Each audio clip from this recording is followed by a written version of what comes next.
On today's show, we pop up at the Alden House Haunted House, learn about the inclusion initiative and kindness movement inspired by Plymouth's own Abby McCurtain, hear original poetry, get a short Just the Facts update on Pembroke town government, and shine a light on local producer show Plymouth Profiles.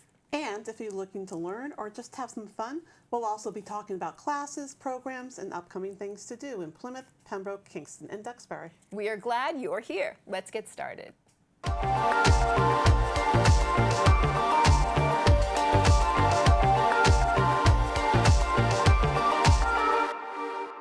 Michaela and the local scene street team popped up at the Alden House Historic Site, only to find that something spooky was going on. Hi, we are here at the annual Alden Haunted House. It's going to be a spooky night filled with historical ghosts, costumes, and of course, candy. Let's see what these folks have to say.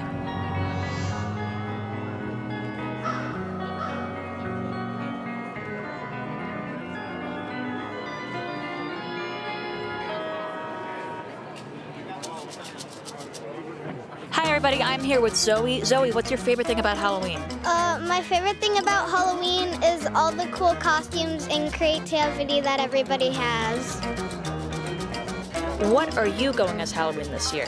I'm being the corpse bride from the Corpse Bride. Awesome.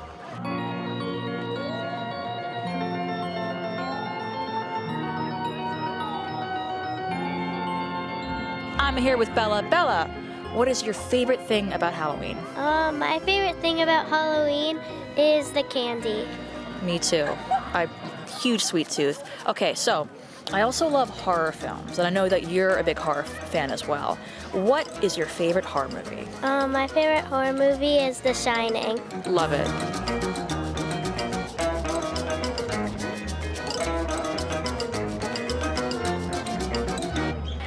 We're here with Trish, who's a volunteer here at the Alden House. Now, Trish, the Alden Haunted House, what do you love about it the most, and what makes it so special?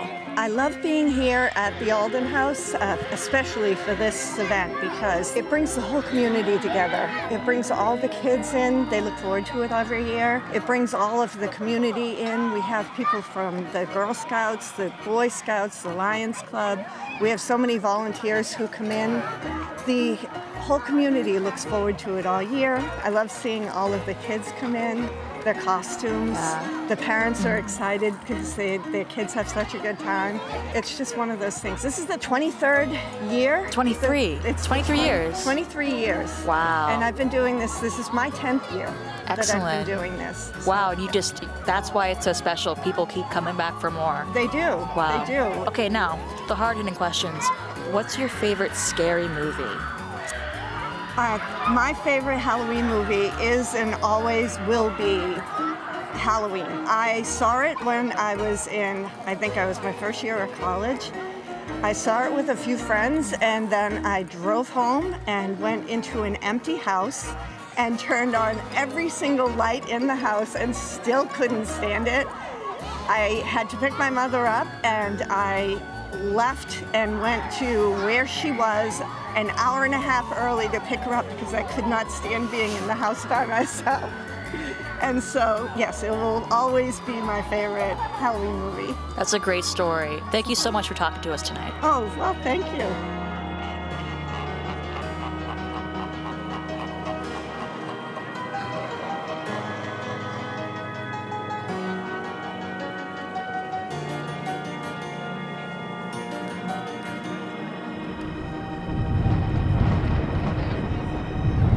I'm here with Sarah and Molly. Guys, why do you love the Alden Haunted House so much? Well, I love that it's just the right amount of scary, so you can bring really little kids, but then like older kids to also have a really good time. And my thing that I've been doing for the past couple of years has been kind of being at the exit of the maze and kind of breaking the tension because everyone comes out kind of scared and then I'm a silly skeleton. My favorite part about the Alden House is seeing everyone's costumes and getting to know different people that I haven't met before. what is your favorite Halloween costume you've ever had, you've ever worn? My favorite Halloween costume was 2015, and I was Rapunzel, and my little brother, who had just been born, was Pascal, and we were like a matching costume, and it was really fun. And my favorite was one I made when I was little, and I made an entire suit of armor with foil and cardboard, so I was Joan of Arc. That's and so I worked impressive. really hard on it. That's awesome. Well, thank you guys so much for coming out. Have a great Yeah, of Halloween. course. Yeah, happy Halloween. Happy Halloween, guys.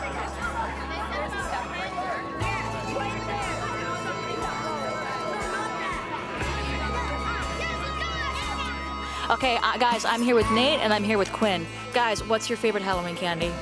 My favorite Halloween candy is Kit Kats. I agree with him. That's actually really good. What's your guys' favorite scary movie or Halloween movie? My favorite is probably Nightmare Before Christmas. It's a good one. You know, I agree with him. I like the animation. Yeah, it's really good.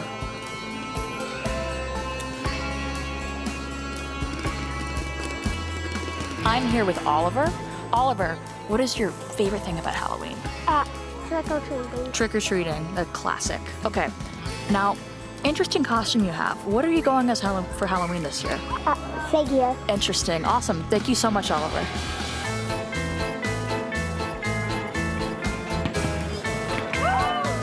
Hey guys, we're here with a bunch of trick-or-treaters.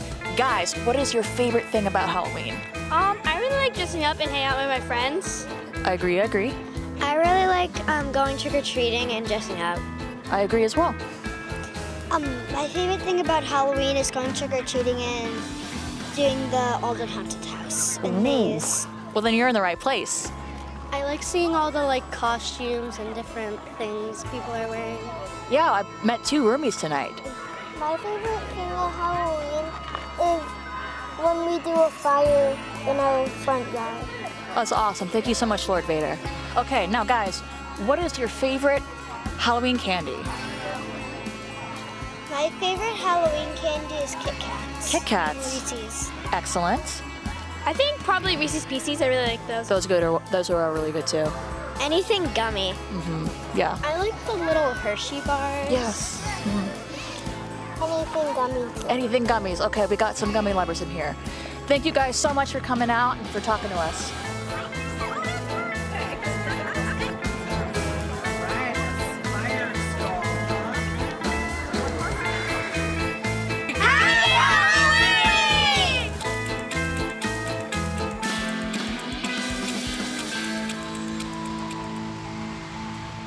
Well, we had a blast. We want to thank the Alden Historic Site for having us here tonight. Make sure to check out our socials for where we'll be popping up next. From all of us at the local scene, we thank you for watching. We'll see you next time.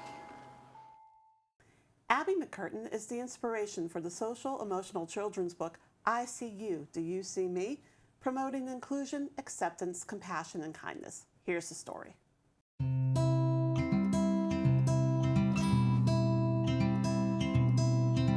Abby is 14.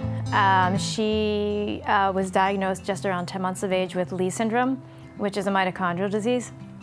And at the time, the prognosis was maybe 2 years.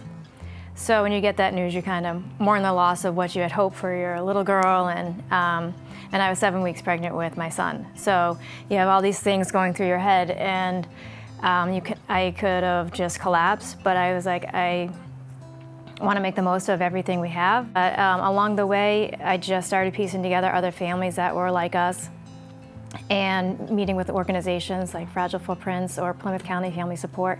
And we get out and we do surfing and horseback riding and roller skating, and she does skiing. And I was like, we can do this stuff. We can do hard things. There's people to help us.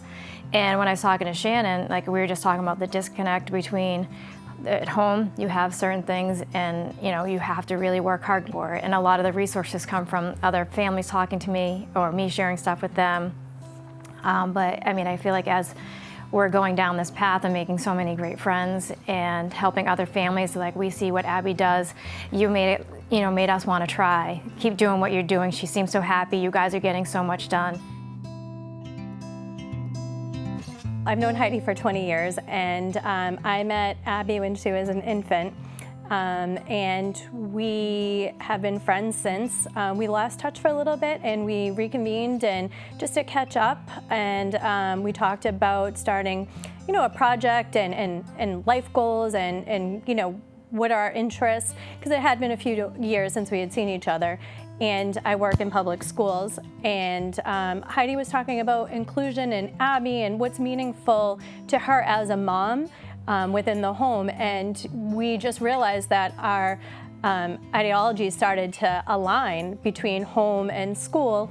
And I had written a book about 10 years ago, and it was more of a school-based book on behavior, and I put it aside to have kids, and Heidi and I started talking again about, maybe a new book and a new idea to bring to our community and bring to our schools, and have it based around Abby because she's such an amazing girl, and that's really the creation of it. From there, we began brainstorming, and it's been really fun.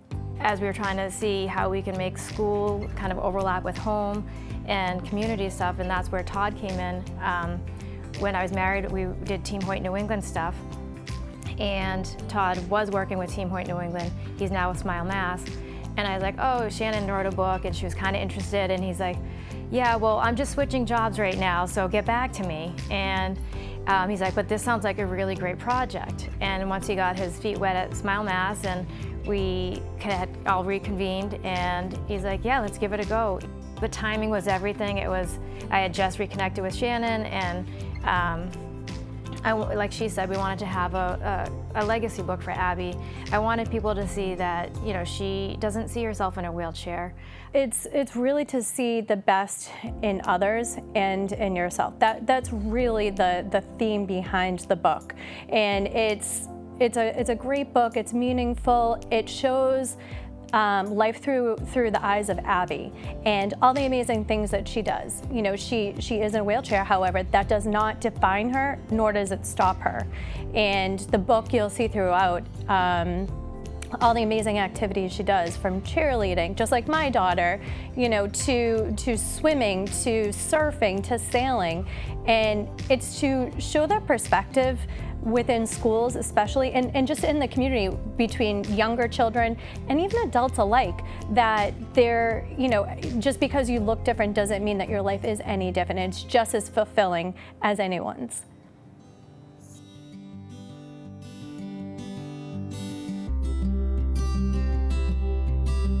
She might see someone with a cast or crutches, and she kind of might cringe, and I said, well, you don't want people to react like that to you. And she's like, no. And it's just, she doesn't see herself in the chair. She doesn't see her disability, and that's amazing. And just like when we're out and you walk by somebody, once somebody smiles, it kind of breaks the ice, and it's just like, she wants people to say hi to her. There's places somebody might stare at her, and then sometimes someone smiles and she smiles back, and then they might come over and offer her a lollipop or just, re-engage. And I think it's so important to let kids know everybody wants friends.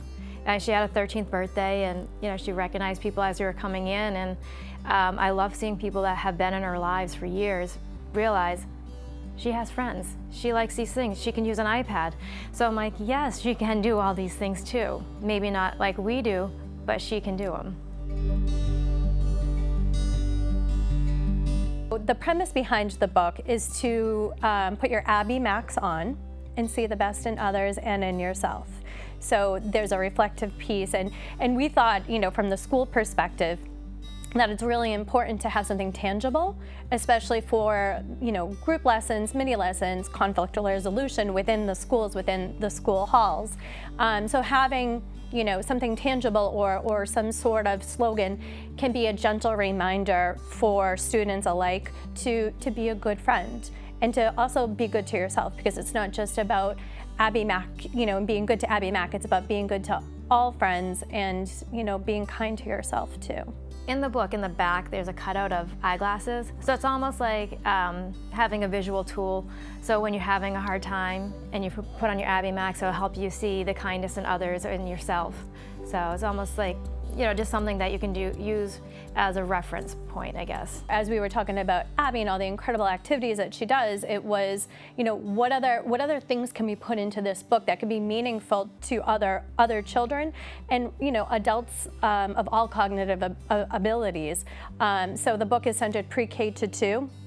So preschool to 2nd grade, and it's really conflict resolution. It's about bullying and all of these preventative measures, and really it's really just so simple. It's about kindness and friendship. It's okay if there's things you can't do too, and to give yourself grace. But I feel like if you just try to do hard things and to, she's just experiencing life, and I didn't want her, like with my own self or even with my son, just try stuff. You might not like it, but just experience the seasons, experience different sports, experience different foods and friendships, and just really get out there. The Love Abby movement is on Facebook @LoveAbby or on Instagram @LoveAbbyMac. Put on your Abby Mac glasses and follow along. Autumn artisan markets are more than just good vibes and a way to cross unique items for folks you love off your holiday shopping list. They bring community together joyfully in a way that supports local artists and independent businesses. With the Winter Glow Market on Sunday, November 23rd in the Grand Ballroom of Hotel 1620, Plymouth Pride is bringing their love, celebratory spirit, and rainbow sparkle to the season. There will be handmade goods and one-of-a-kind gifts made by local LGBTQIA+ artisans, fantastic food, seasonal sips, and dazzling drag performances at 1 and 3 p.m. Admission for this festive market is free when you bring a donation of an unwrapped toy for a child or a gift card for a teenager. Follow Plymouth Pride on social media to learn more. The lobby of the Spire Center on Wednesday, November 12th will once again be transformed into a wonderfully intimate showcase, this time opening the doors to welcome Barnaby Bright and Alta Maracana Trio from Kansas City. The band has a penchant for spinning rustic, rootsy storytelling songs and murder ballads, has opened for acclaimed acts such as Nora Jones and the Lumineers, and has a distant relation to Merle Haggard. Fitting for the season we are moseying into, most recently their Christmas album was declared by the New York Times to be one of the top 20 Christmas albums of the year. To get your tickets, head to the Spire Center's website. Doors open at 6:30 and the music will start at 7:30. From heirlooms and endowments to the precious mementos that document your experiences, have you thought about the legacy you'll leave your loved ones and the world when you pass on?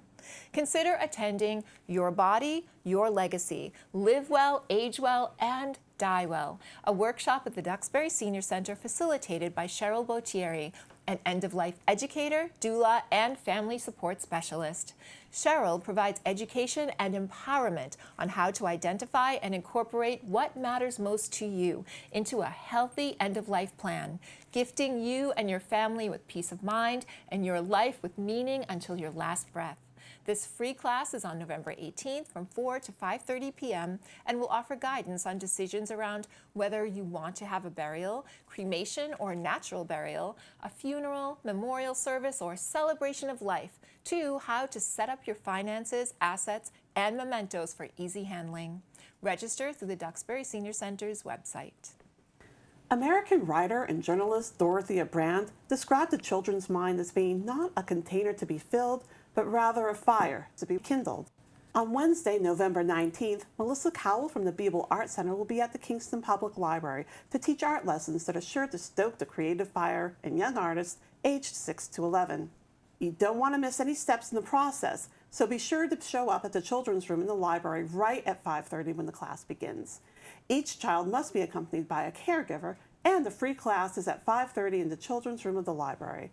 Registration is required, so don't brush it off. The class will fill up fast. Here's Dave Antoine with a Just the Facts update on Pembroke town government on the local scene. The Pembroke Select Board held a special meeting on October 8th with a public hearing on a previous noise complaint at the Somewhere Else Tavern on School Street. Town Manager Bill Chenard began with a presentation, an administrative review of the business permit and a complaint timeline, an overview of the town's responses, the board's amendment and modifications made to date, a look at Mass General Law and its relation to the amendment, and the board's vote for the next steps involved. With a well-attended audience, Bill concluded his presentation with the evaluation criteria, ultimately the subject to be discussed by the board. This criteria asked questions such as an unreasonable increase in the level of noise in this area as a result of the town-issued outdoor live entertainment license, a state referral of a complaint to a minor child abutter, efforts in sound measurement and reduction, potentially amending the license itself, and if the license has unreasonably increased the noise in the area. The board called on Deputy Police Chief Wendy LaPierre to speak first about their previous visits to the site. Wendy felt that the noise was excessive during their first visit, but not as loud as their second visit, bringing up a later call from a resident that the sound had been louder. With the permit having been issued in June, Chair Tracy Marino didn't feel the need to rehash all the related dates, but aware of the scope of work that the board had in front of them, to take a hard look at the evaluation criteria. Member Sean Keegan brought up the sound measurement with a reader he provided to a neighboring resident that noted a 30 to 90 increase. Admitting to being peeved, an attorney representing the tavern spoke before the board to make their case, which was largely tense.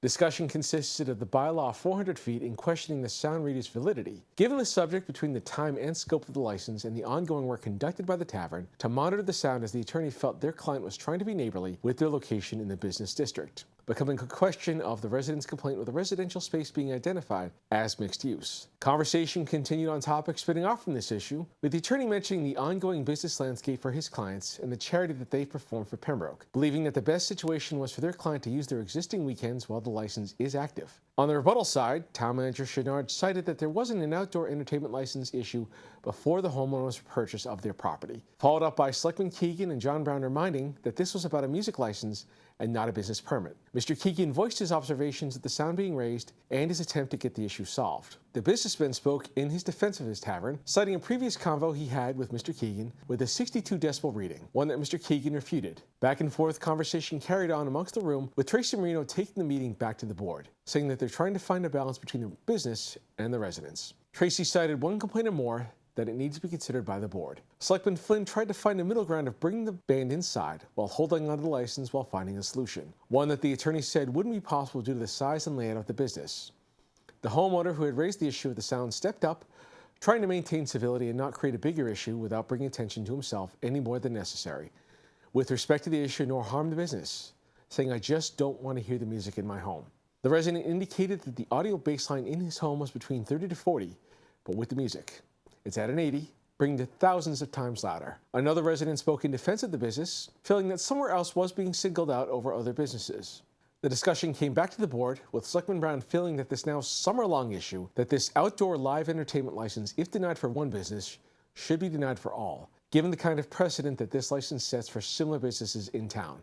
The board went into the expiration of the license, its potential renewal, a possible acoustical amendment that could be made, and even options suggested by residents. The business owner felt that even with the potential compromise, the money going into working under such a condition would not be viable. The owner wanted to get through the season, suggesting with the possibility of re-entertaining everything in the spring, if it's possible. Despite much conversation between the audience, business owner, and board, the board vote ultimately came down to revoking the license, with the board voting in favor with 4-0. The board adjourned shortly after. This has been your Pembroke Government Access on the local scene. The Asian Media Club at the Duxbury Free Library is a gathering for kids aged 9 through 14 who are enthusiasts of Asian media, including but not limited to anime, K-pop, manga, manhwa, and C-dramas. It is a fantastic way to meet and hang out with other kids who have the same interests and participate in activities related to media everyone enjoys. The next session is in the Children's Program Room on November 17th from 2:30 to 3 p.m. and every other Monday after that. No registration is required to attend. And now, let's turn the light on local. Part of our mission as a media center is to welcome members of the community into our studios to record their own show or podcast about subjects that matter to them. The resulting content reflects the diversity of thought and opinion in our neighbors and neighborhoods, but not necessarily the views of the local scene staff, board, or director. We are a platform for free speech. Plymouth Profiles is a show recorded right here in our studios and hosted by community producer Steve Trifletti. Here's a clip. So I grew up in Kingston. I'm familiar with St. Joseph's, and I've lived my adult life in Plymouth, and so certainly I've been to St. Mary's for any number of events. And but tell us a little bit about the churches. Well, what amazes me, in a way, is that, when Cordage was up and flourishing, a lot of immigrants came to Plymouth to work at Cordage. hard work. It wasn't easy. It wasn't sitting at a desk all day. You were really doing heavy manual labor. They so much wanted a church of their own, these immigrants, that they would come down to the site of present-day St. Mary's. They would dig the foundation by hand. I can't imagine, after a full day's work in the hot sun in the factory, coming down there and digging out the foundation by hand. So they had a great attachment to that community. Of course, they'd always say, too, North Plymouth was like, you never had to go anyplace else because everything was there. Sure. You know, you had a movie theater, you had supermarkets, everything. And you get the old North Plymouth people together. You can't stop them from talking. I mean, they just go on and on. You know, so-and-so lived here. It's great memories that they have of that, but it was kind of a world unto itself. And so now, because of the shortage of priests, we're combining a number of parishes. They stay independent of one another. So St. Joseph's is one entity, St. Mary's another. But you try to do a lot of cooperative types of activities. Better utilize your volunteers and your staff. The very strong Brazilian community at Mary's, they have a 7 o'clock Mass in Portuguese on Sunday evenings, but they also have other activities during the week. There's a strong outreach to the poor. On Saturday afternoons, you can walk in the hall of St. Mary's right down the street from the church. Meals served, no matter who you are, you just walk in and you're helped and given a meal. And in the winter months, in cooperation with the other churches in town, they have a program for the homeless, a shelter overnight, which is a blessing for some of these poor people that are living on the street, basically. So there's a lot of, I think, good work that gets done. Sometimes that's under the radar screen, you know, unless you're directly involved, then you don't really know it's happening. But there's a lot of outreach to people that are struggling. And great devotion to that parish, you know, people that spent all their life there. It was the center of their social as well as their religious lives, and they don't forget that. And so there's been very meaningful cooperation and contributions from the people that grew up in that part of the world. If you like what you saw, find more of Plymouth Profiles on Xfinity Channel 6 or Verizon 43, or visit our community producers YouTube channel at Community on the Local Scene. Are you a songbird looking for a way to spread your wings while also enjoying the inspired time socializing with new and known friends? Pembroke Senior Services is hosting karaoke on Tuesday, November 25th at 1 p.m. If you'd like to register to step up to the mic and let loose the song from your heart, call 781-294-8220. The Duxbury Free Library invites you to The Search for Truth and the Persistence of Love Across Time, a virtual discussion with author Amanda Peters on November 13th at 7 p.m. Peters will discuss her best-selling novel, The Berry Pickers, and her short fiction collection, Waiting for the Long Night Moon, Stories. The Berry Pickers is a moving journey through intergenerational trauma among Indigenous families in a setting inspired by the author's own father's lived experiences. Waiting for the Long Night Moon, Stories, has been described as evocative and spacious, moving through spirituality, violence, loss, protest, hunting, fishing, tribal rituals, and the formidable connections between friends and family through narratives ranging from pre-settler times to a 21st century dance. The discussion starts at 7 p.m. and you can register to receive the link for this virtual event through the library's website. Nora Ephron observed the turkey, the sweet potatoes, the stuffing, the pumpkin pie. Is there anything else we can all agree so vehemently about? This is the season for gathering with loved ones and coming together over a holiday spread of delicious food. Pembroke Senior Services will be hosting their festive community Thanksgiving luncheon on Wednesday, November 19th from 12 to 1 p.m. The table will be laden with colorful seasonal flavors cooked and catered by Private Market. If you'd like to attend, please register by November 10th by calling 781-294-8220 or stopping by the front desk of the Pembroke Senior Services. There is a suggested donation of a toy for the Pembroke Police Toy Drive or a food item for the food pantry. The Plymouth Committee, formerly known as No Place for Hate, is now Plymouth for All and invites you to Resistance and Resilience, the resistance to the Holocaust and lessons those amazing survivors offer, an event at the Plymouth Public Library on November 12th from 5:30 to 7 p.m.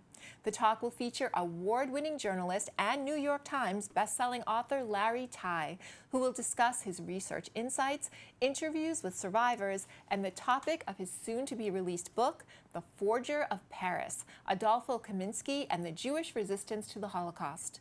A member of the French Resistance, Adolfo Kaminsky's mastery at erasing blue ink signatures on official documents rescued as many as 10,000 Jews from deportation and extermination during World War II.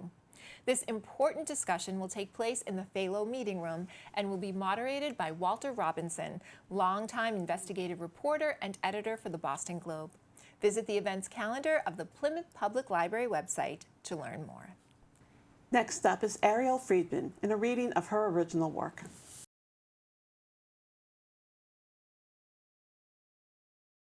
Thank you for having me. Happy to be here. My name is Ariel Friedman. I am primarily a musician, or I was for most of my life, still am, but now I'm also a poet. Always was drawn to writing poetry as a kid and then stopped for a long time. And then I had children, and then who knew, but that's this very generative, creative time. So all of the poems in this chapbook that came out about a year and a half ago are mostly about motherhood and also my childhood and sort of, putting all those generational pieces together. And since I'm also a musician, a couple of these poems that I'll read tonight are also songs. I started it as, I would write them as poems and then I turn them into songs. And I have a duo with my sister, and this album is all about motherhood, and it's coming out in the spring along with Sam's book. So some of these that you'll hear are also songs, but I will not be singing them tonight. All right, so I'm going to start with a poem I wrote that was originally published in Pangyris, and this is called In Charge of Birds. We follow the robin as long as we can, tracing the curlicue of her path. She hops behind bushes, and we crouch to find her. She floats to a low branch, and we marvel at the effortless levitation, the slightest stirring of feathers. I watch her as my son does, as though this were also the first robin of my third spring on earth. When she finally disappears, my son pleads, more bird, looks at me as though I could rise above the white pine, comb its needles with my wings. As a child, I mistook dreams for reality, was sure I could fly. That once I'd soared so low over the stairs, I'd grazed its tufted carpet with my fingertips as though it were hillside grass.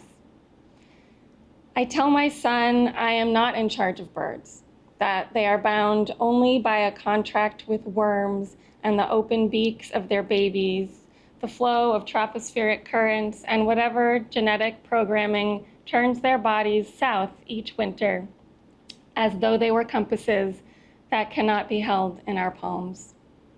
We walk to the park, and I promise him we will see more birds. We will pull them from the sky with the force of our desire. We'll fly low over the hillside. And now another child-based poem about the mundanity of motherhood and the transcendence of the things your children point out to you. This is called Look Up. Look up, you remind yourself daily.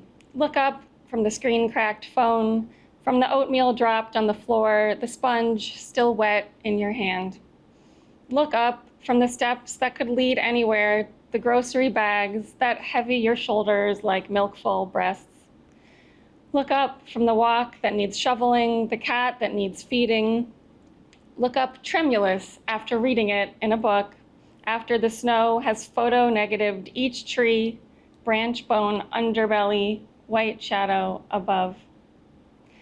Look up from the pile of snow you've made into a cat. Watch as your son carries a dusting in his mittens, pats it onto the earless head. See him find a yellowed leaf, help him separate the midrib from the blade, see the blade become a whisker. How he struggles to poke it into the cheek, gives up, hollers up, and runs to the bottom of the hill where he waits for you. Look up later when the sun sinks, when the sun orange pinks the sky, when you begin your walk home from the playground, when your son says, "Mommy, moon," and you marvel together at the waning gibbous that gathers the sky around her like cloth. Then, "Where babies?" he asks. And you know he means stars, which are anything but babies, though you don't tell him so. You tell him it's not dark enough yet, that certain things can only be seen in the dark. The moon's many children, for instance. Tiny and somewhere an entire world. Oh yeah, the moon was amazing last night. Yeah, the harvest moon, right? Yes. Speaking of moons, I just realized there's moons appear in this poem as well. Connection. This is a poem I wrote in the style of that old childhood rhyme, "The House That Jack Built." And this is about my maternal grandparents who had their house built for them in the 1950s. And my mom was born there, her three older brothers, and then I ended up going to college near those grandparents and spending a lot of time with them. So this is sort of like a generational story, starting with how my mother was conceived, which is an interesting story. Highland Park, Illinois, 1952 to 2020. This is the house my grandparents built, split level brick with a brook out back. This is my grandmother, aproned and aching for a fourth child, who shapes dough into moons. And these are her sons who eat the moons that my grandmother made in the house my grandparents built. This is the note she leaves on the table, and this is my grandfather arriving home. This is the kitchen, unusually dark, and this is the switch that turns on the light, illuminating the note, which is perfectly cursived, "I'm sorry we don't see eye to eye." These are the hands that grip the table that matches the chair in which he sits in the house my grandparents built. These are the headlights that split the night. This is the relief that fills the split. This is the bed where, later, they lie, and this is the shawl that covers the belly that grows my mother in the house my grandparents built. This is my mother, whose hands play piano, and these are the cuts that scrape her hands. These are the brothers who lemon the cuts, who hide in her closet, jump out in the dark, that once cloaked the note that my grandmother wrote in the house my grandparents built. This is the man my mother will marry, and here are the daughters and music they make. These are the daughters who grow up singing, who write songs out in ink that they turn into sound as they travel around, and here are the stanzas left unsung as their grandparents are buried one by one.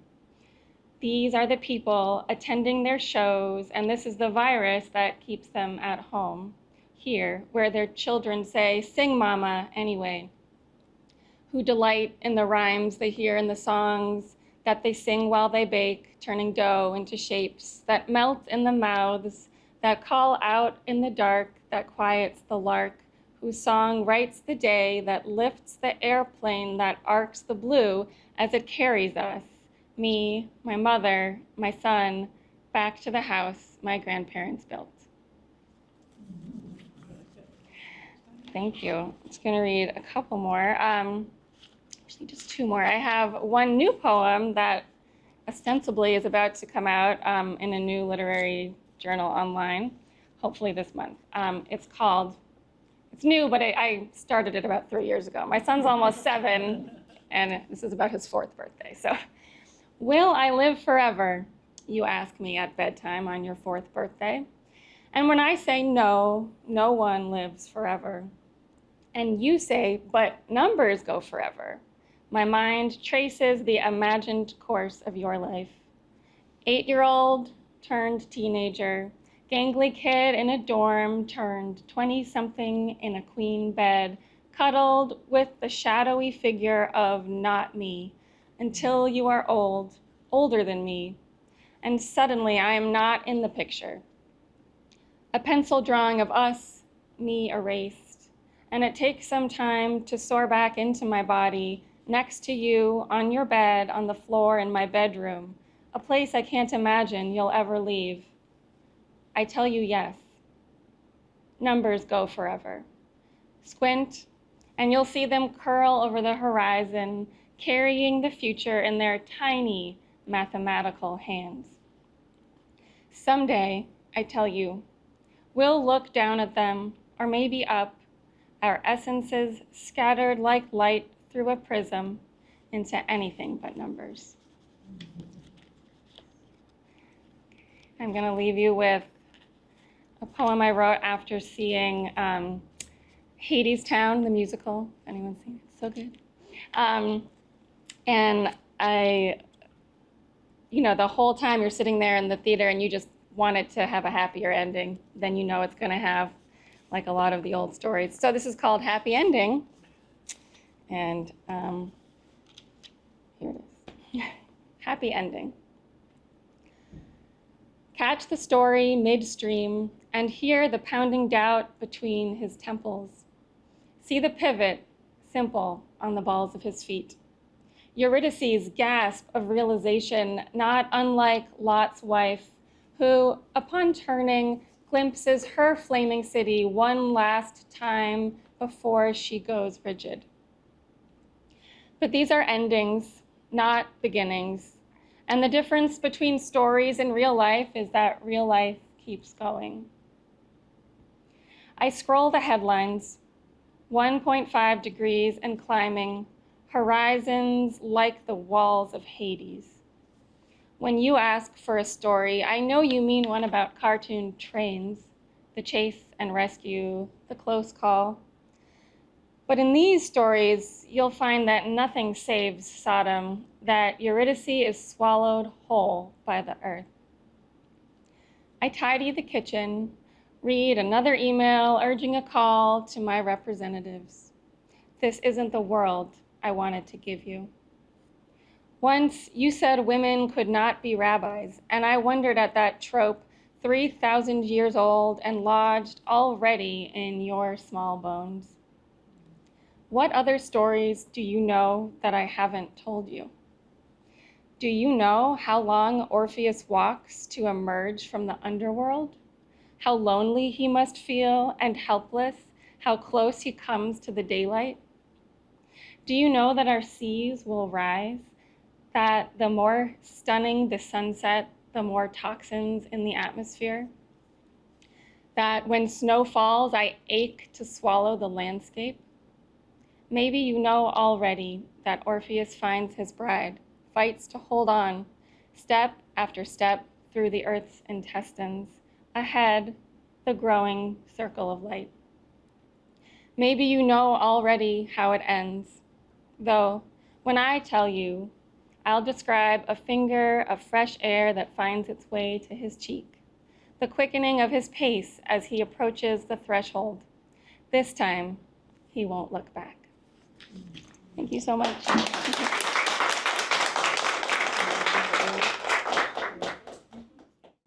And that, my friends, wraps this episode of The Local Scene this week. Thank you for watching. If you live or work in Plymouth, Pembroke, Kingston, or Duxbury and would like to have your own show or podcast, you should. Email community@thelocalscene.media to find out about our free production services and training for community members. And if you have a story or event you'd like people to know about, email us at story@thelocalscene.media.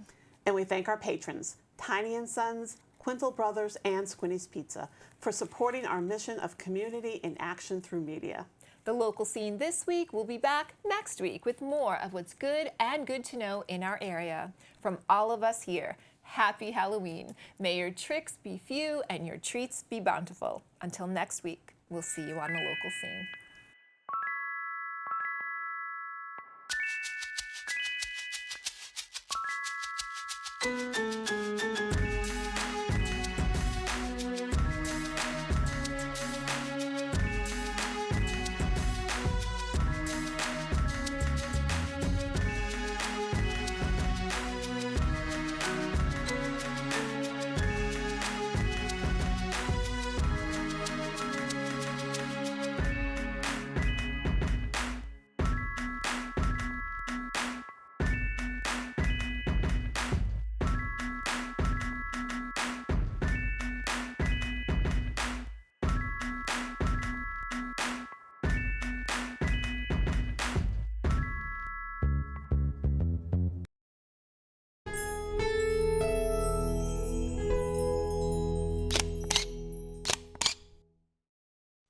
Hello, friend.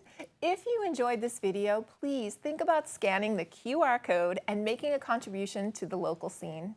Every dollar is appreciated, and your support helps keep community media alive and our resources free to the community. We'll see you on the local scene.